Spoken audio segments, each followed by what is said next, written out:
В прямом эфире ТНВ новости Татарстана, в студии Алексей Калиничев. Добрый вечер, и вот о чем расскажем в этом выпуске. О мире международно. Форум по межкультурному диалогу впервые проходит в Казани, но на самом деле такой диалог идет на территории Татарстана уже сотни лет. Что в Казани предлагают эксперты ЮНЕСКО, выслушал Дмитрий Аринин. Древо жизни. Что-то подобного я сам до сих пор не видел. В Свияжске открылся первый в России музей археологии дерева. Что таят в себе вековые породы и легко ли их сохранить, познавал Рамиль Шайдуллин. Обещанного ждут. Подвал. Тут требуется тоже у нас ремонт. Почему в школе имени Героя Советского Союза Бориса Кузнецова до сих пор не сделан ремонт? Альбина Аслагараева. Стала водителем в 78 лет. Автодром с первого раза, а по городу со второго. Как жительница Зеленодольска прославилась на всю страну, увидела Анна Городнова.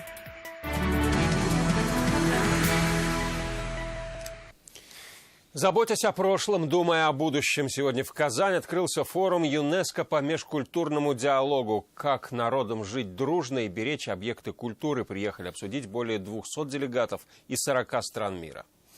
Отметим, что такая представительная встреча проходит по инициативе Минтимира Шаймиева, специального посланника ЮНЕСКО. Первые миротворческие тезисы выслушал Дмитрий Аринин. За мир во всем мире сегодня ратовали в Казанской ратуше. В честь форума на здании вывесили флаг ЮНЕСКО. Лейтмотив встречи: в мире сейчас время непростое. Это и глобализация, нарастающая миграция. Порой голову поднимают радикалы и террористы. Что со всем этим делать и как настроить человечество на мирный лад, и призван форум в Казани. Сегодня важно пресекать ненависть и экстремизм. В противном случае мы столкнемся с такими примерами, как Мосул. Иракский город превратился в руины после того, как его захватили боевики. Как сегодня неоднократно отмечали гости, Татарстан – прекрасный пример добрососедства людей разных национальностей и религий. И этот практический опыт может послужить всему миру. Форум по межкультурному диалогу впервые проходит в Казани, но на самом деле такой диалог идет на территории Татарстана уже сотни лет. На этой земле проходили разные исторические события, но вот уже несколько веков именно Татарстан является образцом мирного существования представителей и разных народов, и разных конфессий. Рустам Минниханов подчеркнул, что равенство всех народов и конфессий – это приоритет развития республики. Мы дорожим прошлым, созидаем настоящее, уверенно смотрим в будущее. Это наш ценностный ориентир, который основан на вековых традициях, образе жизни простых людей и государственной политике. Как заметил Минтимир Шаймиев, объединяющий тренд последних лет – восстановление памятников истории. К этой благотворительной работе присоединились многие организации и простые жители республики. Без преувеличения можно сказать, что благотворительность во имя возрождения и сохранения исторического наследия стала и в буквальном смысле делом всенародным республики, от мала до велика. В результате, как известно, и город Болгар, и град Свияжск включены в список ЮНЕСКО. Эта работа на поприще духовного возрождения сегодня заслужила отдельной благодарности. На наших глазах за последние несколько лет два уникальных комплекса, которые являются очагами культуры и истории и для нашей страны, и для всего мира. Отдельного уважения и слов благодарности заслуживает огромная работа, которую Минтимир Шарипович провел, отдавая все свои силы этому проекту. Мы все хорошо знаем, что если Минтимир Шарипович за что-то берется, то плохо делать он просто не умеет и никому вокруг себя не даст. И таких объектов ЮНЕСКО в республике может стать больше. Делегаты из Казахстана предлагают присоединиться к транснациональной номинации «Великий шелковый путь». Шелковый путь – это такое влияние многообразное, которое с каждым годом будет только увеличивать количество этих объектов. В Казахстане на сегодняшний день включено в список всемирного наследия ЮНЕСКО только на небольшом отрезке шелкового пути 8. Для Татарстана, я думаю, работа над этими объектами принесет, мы говорим всегда так, удивительное открытие. Делиться своими предложениями на форуме будут более 200 делегатов из 40 стран.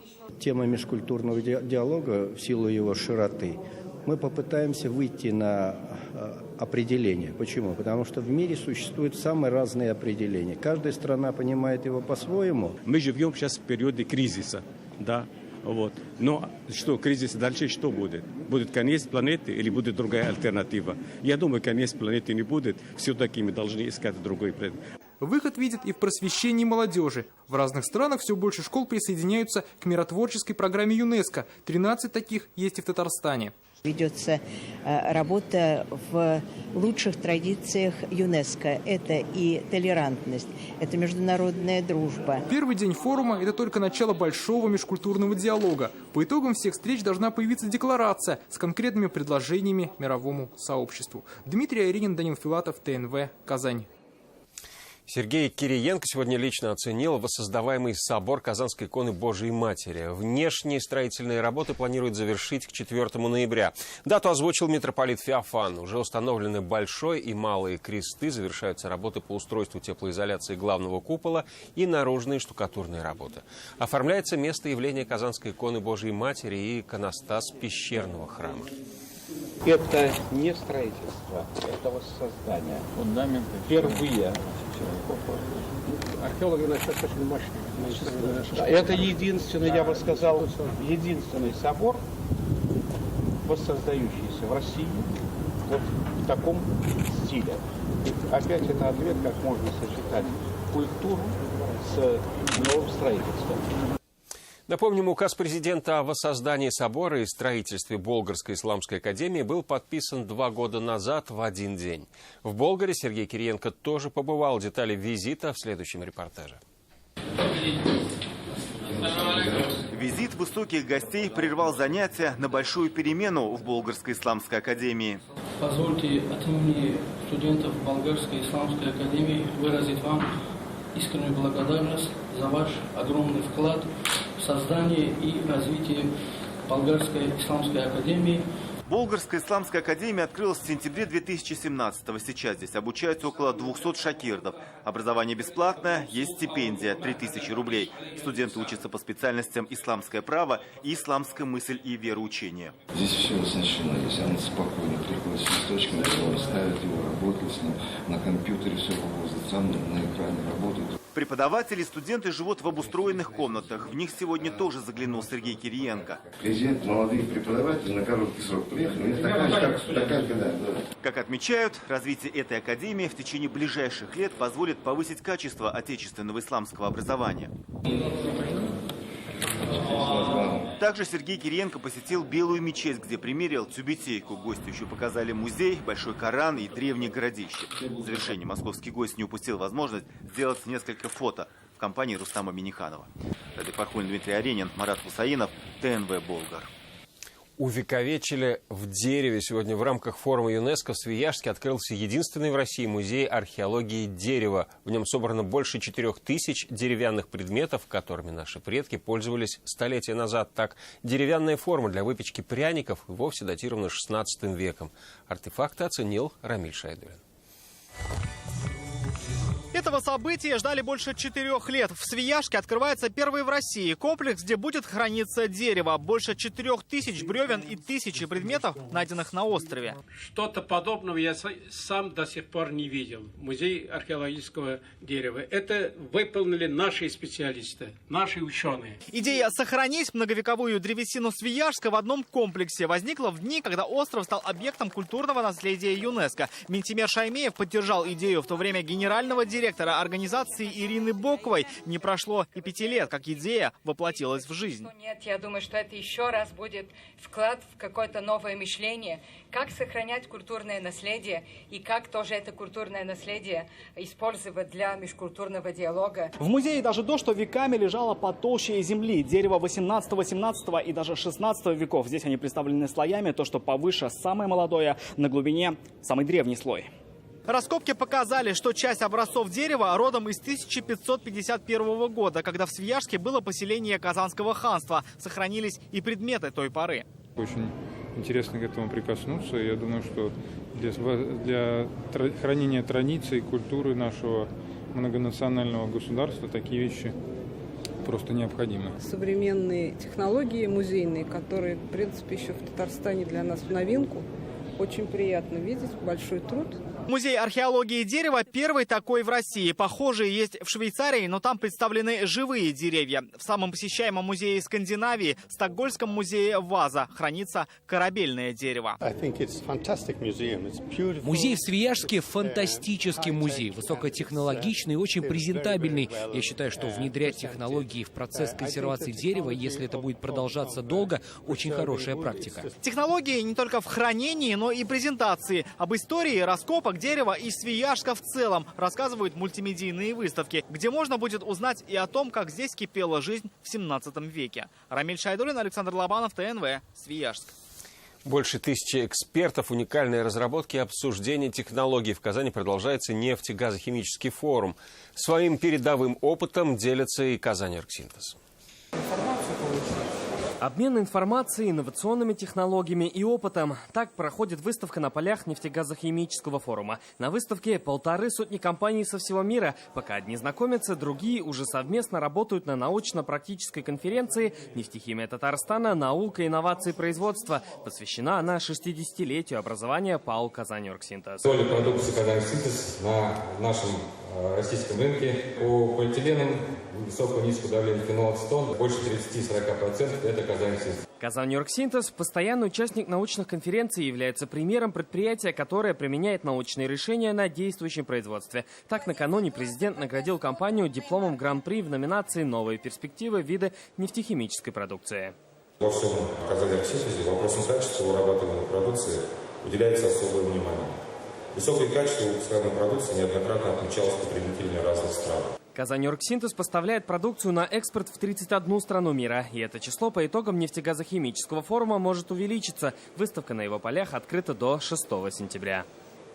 Традиционный участник выставки – компания «Таиф НК». С какими показателями она завершила год и какие направления в приоритете, об этом далее.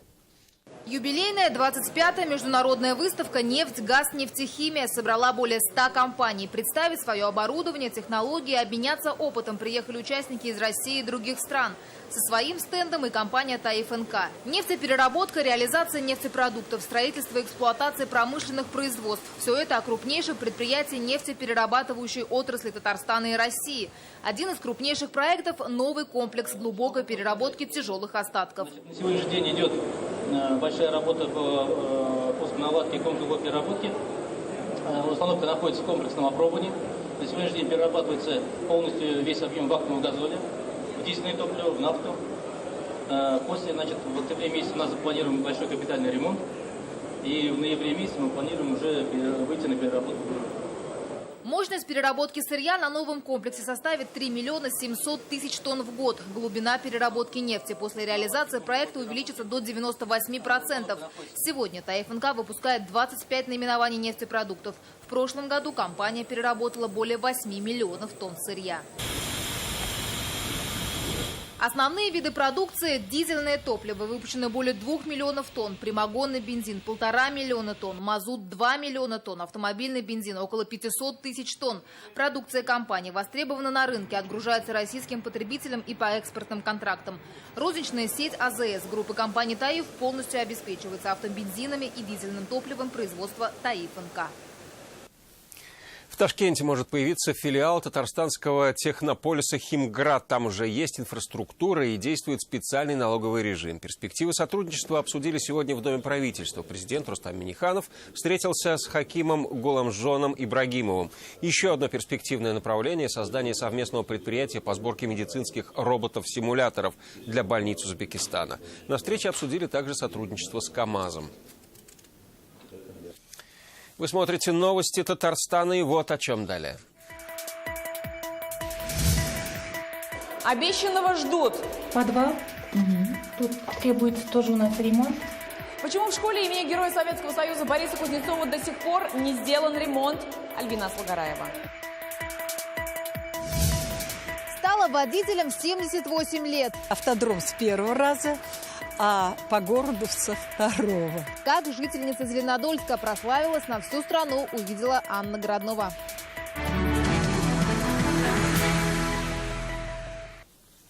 Открыли книжный сезон. Сегодня в Москве стартовала международная книжная ярмарка. Эта площадка активно используется и региональными издательствами. В этом году Татарстан представил 2 стенда с широким выбором татарской и исламской литературы, а также словари, путеводители, историческую литературу. Татарское книжное издательство представило более 1700 экземпляров разных книг. Очень приятно, что удалось выехать и представить Татарстан, Казань и нашу национальную библиотеку на этой книжной выставке ярмарки. Нет ни класса, ни ответов на их вопросы. Родители учеников 10 класса Лениногорской 3-й школы в растерянности. 31 августа им сообщили, 10 класса не будет, и посоветовали искать другую школу. И объяснили это отсутствием учителя математики. Видимо, решили, что без нее класс не собрать. Что за всем за этим стоит, выясняла Филюза Хамидуллина. Это 3-я школа и кабинет математики, и он абсолютно пустой. Здесь нет ни учеников, ни учителя. А все потому, что в этом учебном году здесь нет 10 класса. Оказалось, 31 августа учительница математики написала заявление об уходе. Замену ей не нашли. Управление образования приняло решение классы распустить. Теперь и Владислав Кудашев, и его 8 одноклассников пошли в другую школу, а это за 5 километров от дома. 31 числа сообщили, что 10 класс отменяется. То есть отдел администрации, образования у нас, я не знаю, что там как, но имеется в виду 10 класс, для нас был шок. Родителям предложили несколько школ. Ученики 10 класса, конечно же, очень расстроились, что им пришлось покинуть стены школы, в которой они отучились 9 лет. Родители тоже, как сказать, они разочарованы, то, что пришлось в последний день детей перевести в другую школу. Конечно же, они ведь 9 лет обучались в этой школе, естественно, это был какой-то уже сплоченный коллектив, но и всегда для них в первую очередь встает проблема, если уходить в другую школу, конечно, они не хотят. Почему? Потому что нужно заново привыкать к другому коллективу, естественно, привыкать к другим учителям. Как оказалось, с 10 классом здесь проблема не в первый год. Его не было и в прошлом году. Тогда это объяснили тем, что ученики ушли в техникумы. В этом году объясняют нехваткой кадров. Учащихся надо было обучать математике, но из-за нехватки кадров, поэтому родители забрали детей. До последнего, до 31-го, до последнего искали кандидатуры. Может, даже думал, что пока совместительным возьмем на сентябрь, на начало, а потом найдем кого-то. Вообще нету. Но почему родители не предупредили чуть заранее? Вопрос открыт. Нет ответа и на другой. Не повторится ли ситуация на следующий год? И будут ли расформировать классы теперь каждый раз, когда учитель решит уйти? На уровне главы этот вопрос уже поднимался. Он вышел с такой инициативы сделать ведомственное жилье как для врачей, чтобы могли учителя приехать, и ведомственное жилье уже предоставляется молодым учителям. Решит ли эту ситуацию? Мы будем следить за развитием. Филюза Хамидуллина, Игорь Хабибуллин, ТНВ, Лениногорск. Если у вас есть о чем нам рассказать и показать, звоните. Наш телефон 570 50 17. Поручение президента до сих пор не выполнено. Школу имени Бориса Кузнецова в Лаишево этим летом так и не отремонтировали. Напомним, в мае в Доме правительства обсуждали подготовку ко Дню Победы. Тогда герой Советского Союза Борис Кузнецов сообщил Рустаму Минниханову, школе его имени требуется ремонт. Альбина Салгараева сегодня, спустя 4 месяца, наведалась в эту школу, чтобы увидеть, как она преобразилась. А что обнаружила на самом деле, увидите вы. Такими ступенями с выбоинами встречает посетителей школа имени Бориса Кузнецова в Лаишево. С того дня, как эту школу посетил мой коллега Дмитрий Аринин, изменений здесь нет. Ступени лестницы по-прежнему встречают выбоинами, а значит, строителей здесь не было.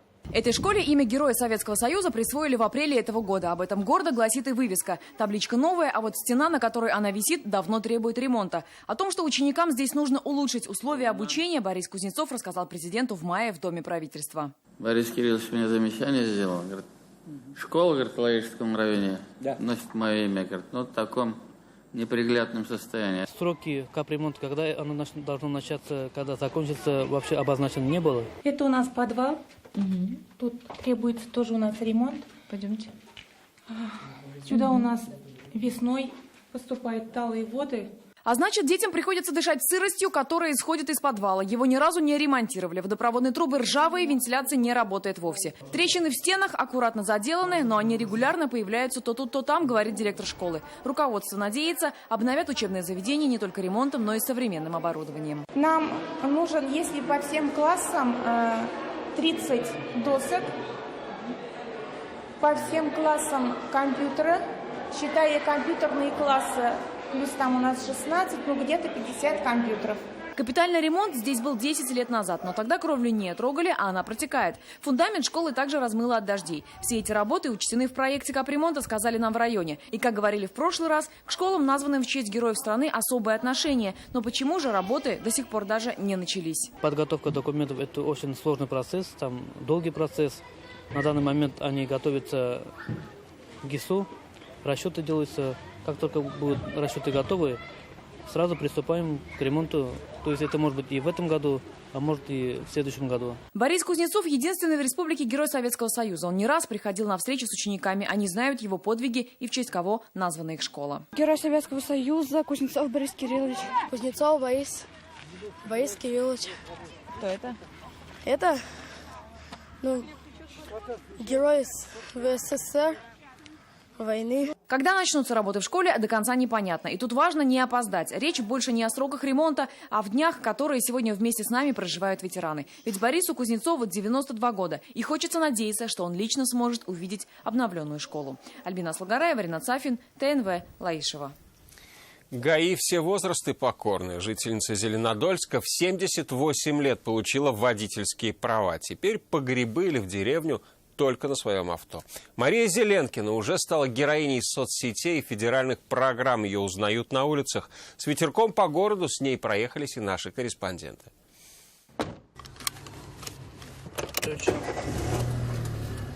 Смотрю, тащится за мной. На, проезжай. Лихачей пропускает, сама старается скорость не превышать. Мария Зеленкина получила права в 78 лет. Теперь она один из самых пожилых на дороге, но по ней так и не скажешь. Дачу продала, деньги были. И вот решила в такие годы научиться и ездить потихонечку. Теорию сдала с первого раза, автодром тоже, а вот езда по городу далась сложнее. Как это было, на видео записывал инструктор и выложил в сеть. Я крутила вот так вот, вы вот теперь так. Поняли. Я не знала даже, куда мне крутить. Так пенсионерка прославилась на всю страну. Ее пригласили на шоу к Андрею Малахову. Почему вы решили пойти получать водительские права? Необходимость. Хочу жить в деревне и ездить. Чтобы быть свободной? Да. К внукам. Ну что, скажите, может желание нашей героини исполниться? Ученик самый способный, таких еще не было за все время, сколько я работаю. У Марии 2 детей, 4 внуков и 2 правнуков. Ее заветная мечта – уехать к родным и купить там домик в деревне. Хочу уж скорее научиться, и далеко ехать в Набережные Челны, в Тульскую область, поэтому я стараюсь научиться. Пенсионерку в городе теперь все узнают, но не все лестно высказываются, что на дороге водитель в возрасте, признается женщина. Она же старается на разговоры не отвлекаться, а чаще проводит время за рулем, изучая новые трассы. Сколько бы лет не было, всем жить с мечтой, хорошей мечтой. Анна Граднова, Татьяна Коварина, Сергей Грызунов, ТНВ, Зеленодольск. Мулла, который заставил плакать сегодня в Казани, стартовала конкурсная программа фестиваля мусульманского кино. Ее открыл показ кинофильма татарстанского режиссера Рамиля Фазлиева «Мулла». Напомним, в этой полнометражке сыграл Марат Башаров. Для чего он планирует выучить татарский и почему для просмотра «Муллы» пришлось открывать дополнительный зал, узнал Сергей Хайдаров.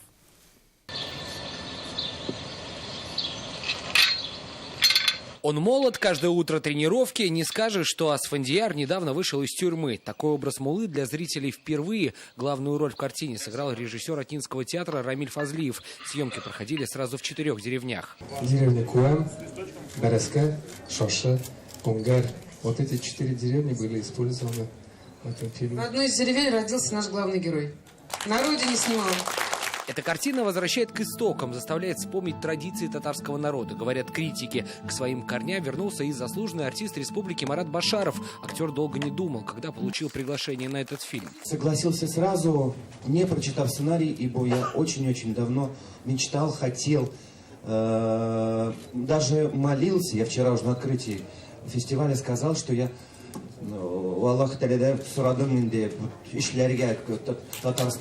Работать на одной площадке с Маратом Башаровым – большая честь и хороший опыт. В один голос говорит вся съемочная группа. Гузель Гафарова играет в Атнинском театре. По сценарию именно ее героине суждено стать женой муллы. Съемочные дни проходили очень весело. Мы прям и в мечети спали, и ели там.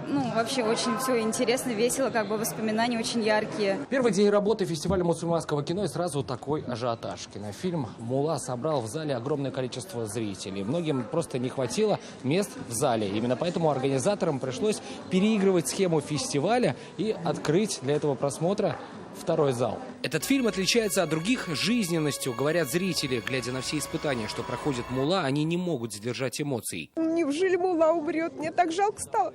Очень прям я была тронута. Но потом, когда он ожил, мы прям все в зале так обрадовались. Он открыл глаза, и все аплодировали в зале. Мы плачем тогда, когда играет национальная музыка и гармонь.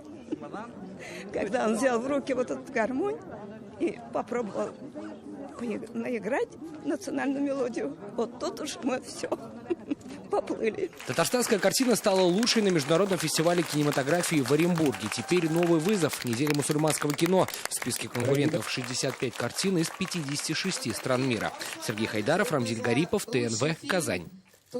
Далее о погоде, после чего на ТНВ вызов 112. Но я прощаюсь с вами до завтра. Всего вам доброго.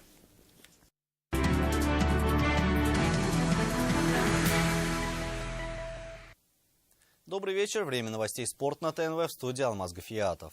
Представительница Республики Татарстан Милена Быкова завоевала золотую медаль чемпионата мира по сноуборду среди юниоров.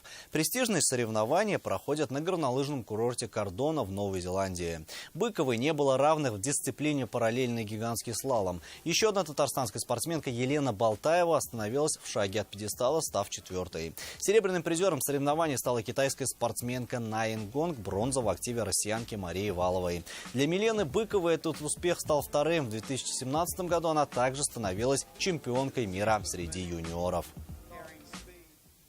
Тем временем татарстанский спортсмен Зульфат Гараев завоевал золотую медаль чемпионата России по тяжелой атлетике в весовой категории до 62 килограммов. Соревнования проходят в Ростове-на-Дону. По сумме двоеборья Зульфат набрал 285 килограммов на 17, опередив серебряного призера Павла Суханова, представляющего Московскую и Оренбургскую области. Обладателем бронзовой медали стал Раис Гайнудинов из Кировской области с результатом 259 килограммов. Одержав победу, Гараев выполнил норматив звания мастера спорта международного класса. А молодые татарстанские стрелки успешно выступают в Воронеже, где накануне стартовал розыгрыш первенства России среди юношей до 19 лет. По итогам первого медального дня соревнований в активе нашей сборной 3 медали и 4 финалиста. На высшую ступень пьедестала поднялись наши траншейники. Александр Филиппов, Александр Железин и Никита Костягин набрали в общей сложности 334 очка. На 8 опередив серебряных призеров команду Москвы. Третью медаль в трапе татарстанской школе стендовой стрельбы принес командный турнир среди девушек. И это все новости спорта к данной минуте. Будьте здоровы и занимайтесь спортом. До свидания.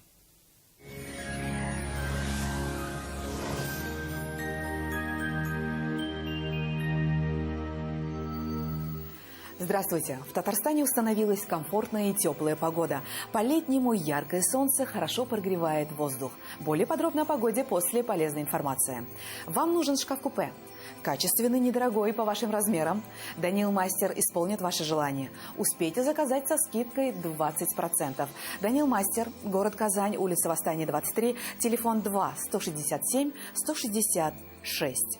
По данным сервиса Яндекс.Погода, солнечно и тепло на юго-востоке республики. Тут плюс 20 и без осадков. На северо-востоке, Нижнекамске, Набережных Челнах, Елабуге до 21 градуса тепла будет ясно. На севере Татарстана, Менделинске, Агрызе, Менделеевске осадки не ожидаются, также плюс 21. На северо-западе, в Арске, в Кукмаре, Балтаси малооблачно. Днем воздух прогреется до плюс 21. Для юго-запада 6 сентября будет ясным и теплым, плюс 23. В центральных районах Чистополе, Альметьевске, Мамадыше столбики термометров покажут 22 градуса выше нуля. В пятницу изменений в погоде не ожидается. Спонсор прогноза погоды – клиника Фармте. Лечение аденомы и простатита по европейским стандартам, без боли и операции на израильском аппарате Термекс. Телефон в Казани 292 66 77. Клиника Фармте. Радиоволновое лечение аденомы и простатита на израильском аппарате Термекс. Без боли, без операции. 292 66 77. 6 сентября в Казани будет солнечно и без осадков. Температура воздуха днем плюс 21-23. Ветер восточный до 4 метров в секунду. Атмосферное давление в норме 760 миллиметров ртутного столба. Влажность воздуха 48%. Магнитное поле Земли спокойное. Это вся информация о погоде. В студии была Лейла Латыпова. Всего доброго и до свидания.